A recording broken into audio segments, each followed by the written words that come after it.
Ei, gente, vamos para o nosso devocional de hoje.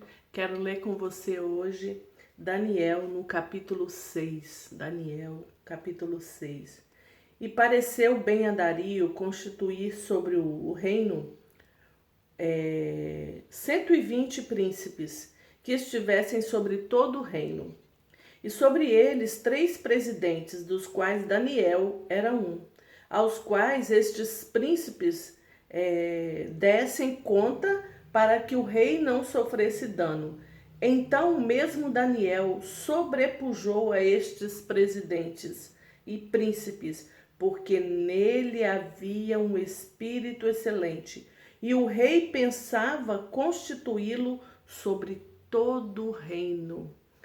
Então, assim, Daniel tinha o que nele?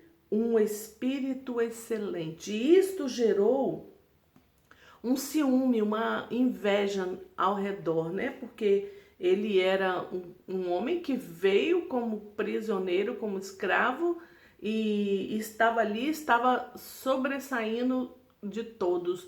Foi escolhido para estar entre esses príncipes, esses presidentes, e sobressaiu. Foi assim, como diz aqui, né?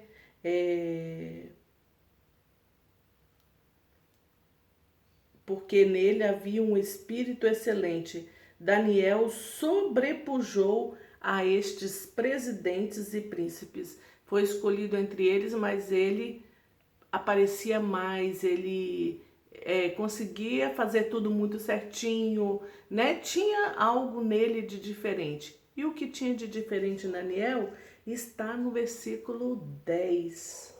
Daniel, pois, quando soube do edito que o edito estava assinado, entrou em sua casa, orava no seu quarto 3 vezes no dia, se punha de joelhos e orava, e dava graças diante do seu Deus, como também antes costumava fazer. Daniel tinha o costume de 3 vezes ao dia orar ao Senhor. Eles fizeram o rei fazer um edito de que não podia orar a outro Deus nenhum, só podia pedir alguma coisa a Dario. Não podia adorar e orar, pedir nada a outros deuses. E Daniel continuou do jeito que ele fazia, o quê? Tinha o costume de fazer. Olha o que Dario falou, que me deixou assim, que me deixa impressionada. Dario não queria, porque ele gostava de Daniel. Então ele não queria que Daniel sofresse aquela punição. E ele se segurou durante o dia todo. Mas quando foi no final do dia, esses mesmos homens foram lá e questionaram ele, ó, ele desobedeceu o edito, então você vai ter que puni-lo. Aí Dario, mesmo contra a vontade dele, teve que mandar chamar Daniel e jogar Daniel na cova dos leões, como a gente conhece essa história. Mas o interessante é o que Dario falou com Daniel na hora que ele colocou Daniel lá. Ele falou assim, e falando o rei disse a Daniel, o teu Deus, a quem tu continuamente serves, ele te livrará.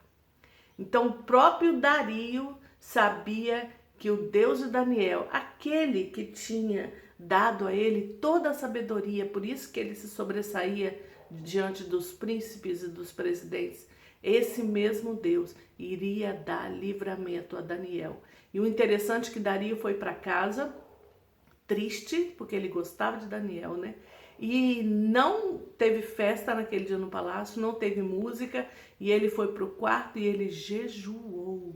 É muito interessante você ler isso. A influência que Daniel tinha era tão grande em cima do rei que ele ficou constrangido, ele ficou triste. Por quê? Porque ele gostava de Daniel. E quem faz isso? O Senhor. Quem faz o favor do rei com relação a Daniel era o Senhor. E no outro dia, logo pela manhã, como a gente já conhece a história, né? Pela manhã, ao romper do dia, levantou-se o rei e foi com pressa à cova dos leões. E chegando-se à cova, chamou por Daniel, com voz triste, e disse o rei a Daniel: Daniel, servo do Deus vivo, isso é o próprio rei falando. Daniel, servo do Deus vivo, dá-se-á o caso que o teu Deus, a quem tu continuamente serves, tenha podido livrar-te dos leões? Então Daniel falou ao rei: ó rei, vive para sempre. O meu Deus enviou o seu anjo e fechou a boca dos leões, para que não me fizessem dano, porque foi achado em mim inocência diante dele, e também contra ti, ó rei, não tenho cometido delito algum. E muito se alegrou o rei em si mesmo e mandou tirar Daniel da cova. Ele estava triste e ele se alegrou. O interessante é que o próprio rei sabia do poder do Deus que Daniel servia. Por quê, gente? Por causa do testemunho, por causa do exemplo, por causa das coisas que aconteciam na vida de Daniel e no reino, através da vida de Daniel. Trazendo isso para os nossos dias, faz toda a diferença no mundo e, por exemplo, na nossa nação. O posicionamento meu e seu como servos do Deus Altíssimo, como filhos de Deus, buscar a Ele continuamente, assim como Daniel fazia, é que fazia diferença. Já tem uns dias que eu estou falando com vocês sobre oração, porque é necessário orar. Nós estamos vivendo dias em que o povo, nós, o povo que se chama povo de Deus, nós que somos filhos do Deus Altíssimo, desse mesmo Deus que livrou Daniel desses leões, esse mesmo Deus, é necessário que nós nos posicionemos como filhos de Deus. É necessário uma posição sua hoje já de intercessor pela nossa nação, pelo nosso Brasil, pelos nossos líderes dessa nação, o nosso presidente, o nosso governador e o nosso prefeito, e todos os deputados e todos os senadores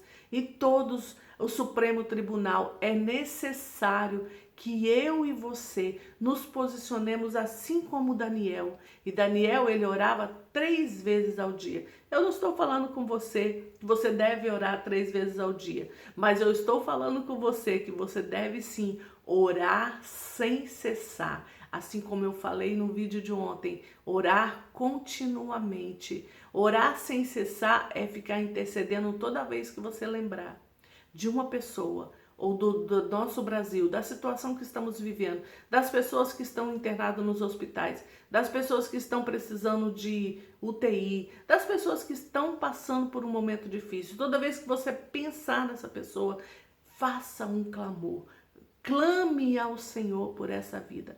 Vamos nos unir numa só oração pela nossa nação, por uma administração melhor, para que as pessoas possam viver bem e ter paz. Dario, ele recebia os benefícios das bênçãos do Senhor que estava sobre Daniel. Como eu li, porque nele havia um espírito excelente. E o que há em nós? Senão o mesmo espírito que ressuscitou Jesus Cristo dos mortos. Assim diz a palavra, que o mesmo espírito que ressuscitou Jesus Cristo dos mortos está em nós e atua em nós e habita em nós. Então, o mesmo poder que ressuscitou Jesus está em mim, está em você. Então nós temos o poder da oração. Tem uma canção que fala: eu creio no poder dos joelhos que se dobram. Eu creio no poder da oração. Nós precisamos ter essa visão do poder da oração. Nós precisamos crer nisso. E assim como Daniel fazia e orava 3 vezes ao dia, eu digo para você, ore sem cessar. ore continuamente, busque a Deus continuamente, assim como Daniel buscava e servia. Busque ao Senhor, fale com o Senhor durante o dia, fale continuamente com o Senhor. E o que acontecia ali naquele tempo de Daniel, em que as pessoas, as situações ali mudavam por causa da intercessão desse homem, num país em que ele foi levado como escravo e ele foi um abençoador daquela nação. Então eu e você, que temos o nosso país, e nós não estamos aqui morando como escravos, nós somos brasileiros. Nós somos dessa nação, então nós precisamos levantar um clamor pelo nosso Brasil, pela nossa nação, pelo nosso estado do Espírito Santo e pelo nosso município de Vila Velha. Nós precisamos nos unir e numa só voz de clamor, clamar pelo nosso Brasil, clamar por as pessoas que estão nos hospitais. Vamos levantar um clamor. Não deixe de orar continuamente. Não deixe de clamar. Eu quero que o Senhor gere em você. Eu peço ao Senhor hoje que gere em você esse espírito de intercessor, e que gere em você esse desejo de ser esse intercessor, que ore continuamente, que ore sem cessar. Clame, clame pela nossa nação, clame pelo nosso Brasil, clame pelas pessoas. Vamos nos unir numa só voz, numa só oração, num só clamor a favor do nosso Brasil, da nossa nação, a favor de cada nação, a favor de cada pessoa. Ore pelo país que você vive. Se você está me vendo e não mora aqui no Brasil, ore pela nação onde você está. Porque você está morando ali, aí, assim como Daniel estava. Ele não estava na nação dele, mas ele orava por aquela nação que ele estava, pelo governo de Dario. Ele orava, ele intercedia e ele agradecia, dava graças ao Senhor com ações de graça. E ore agradecendo pelo nosso Brasil, ore agradecendo pelo país onde você mora, pelo governo em que você está, e abençoe o governo, abençoe os líderes, abençoe a nação. Nós precisamos nos unir neste clamor. Você topa fazer isso? Topa entrar nesse momento de intercessão pela nossa nação? Faz isso. Nós precisamos levantar este clamor pelo nosso Brasil. Aleluia! Eu quero contar com você nesse dia para começar esse movimento e nos unirmos a muitos e muitos que já estão orando pelo Brasil. Eu quero te despertar a ser o intercessor do nosso Brasil. Aleluia, aleluia. Que se levantem os intercessores da nossa nação.